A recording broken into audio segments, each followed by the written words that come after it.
Hi, നമ്മുടെ ഓണത്തിന്റെ പ്രത്യേക ഒരു സ്പെഷ്യൽ ഐറ്റമായ വെണ്ടയ്ക്ക പച്ചടിയാണ് ഇന്നിവിടെ ഞാൻ ചെയ്യുന്നത്. ഞാൻ അധികം മൂക്കാത്ത ഒരു 4 വെണ്ടയ്ക്ക ഒരു അര ഇഞ്ച് കനത്തിൽ കട്ട് ചെയ്തെടുത്തിട്ടുണ്ട്. ഇതിന് ശേഷം ഈ വെണ്ടയ്ക്ക ഇവിടെ ഞാനൊരു പാൻ വെച്ചിട്ടുണ്ട്. അതിനകത്ത് ഇച്ചിരി കടുക് ഇട്ട് പൊട്ടിച്ചിട്ട് വെണ്ടയ്ക്ക അതിനകത്ത് ഇട്ട് ശകല ഉപ്പൂടി ഇട്ട് അത് നല്ലതായിട്ട് നല്ല ക്രിസ്പി ആയിട്ട് വഴറ്റിയെടുക്കണം. അതിൻ്റെ കൂടെ ഇവിടെ ഇൻഗ്രീഡിയൻസ് ഞാൻ കുറച്ച് കരിവേപ്പില, പച്ചമുളക്, ചുമന്ന മുളക് എടുത്ത് വെച്ചിട്ടുണ്ട്. ഒരു ശകലം മഞ്ഞൾപ്പൊടിയും ഇച്ചിരി ഉലുവാപ്പൊടിയും കൂടി ഇട്ട് ഇത് നന്നായിട്ട് വഴറ്റിയെടുത്ത് തണുത്തതിന് ശേഷം ഇവിടെ കുറച്ച് തൈര് എടുത്ത് വെച്ചിട്ടുണ്ട്.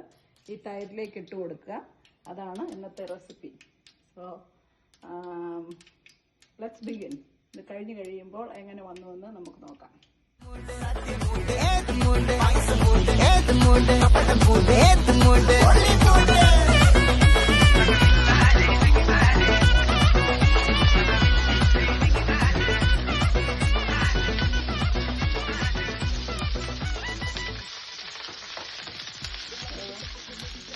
ചെറിയ തീയിൽ വെച്ചിട്ട് ഇതിലേക്ക് ഞാൻ പച്ചമുളക്, കരിവേപ്പില, ചുമന്ന മുളക് ഇട്ടിട്ട് എല്ലാം കൂടെ ഒന്നുകൂടെ വഴറ്റി വേണം.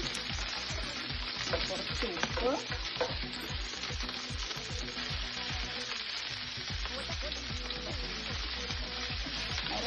അര ടീസ്പൂൺ ഉപ്പ്, ശകലം 1/4 ടീസ്പൂൺ മഞ്ഞൾപ്പൊടി,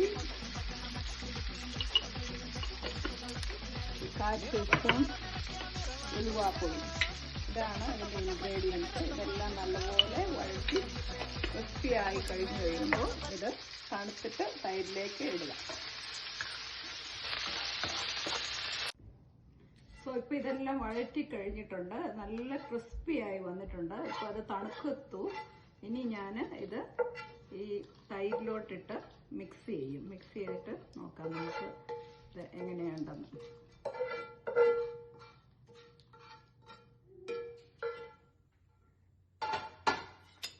നന്നായിട്ട് മിക്സ് ചെയ്തിട്ട്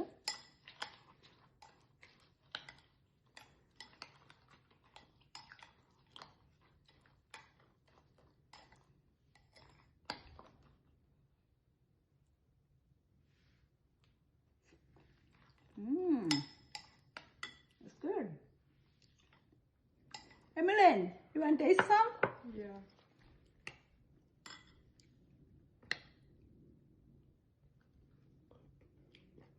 Is it good? Yeah, ഇതാണ് നമ്മുടെ ട്രഡീഷണൽ ഓണത്തിന്റെ റെസിപ്പി, വെണ്ടയ്ക്ക പച്ചടി.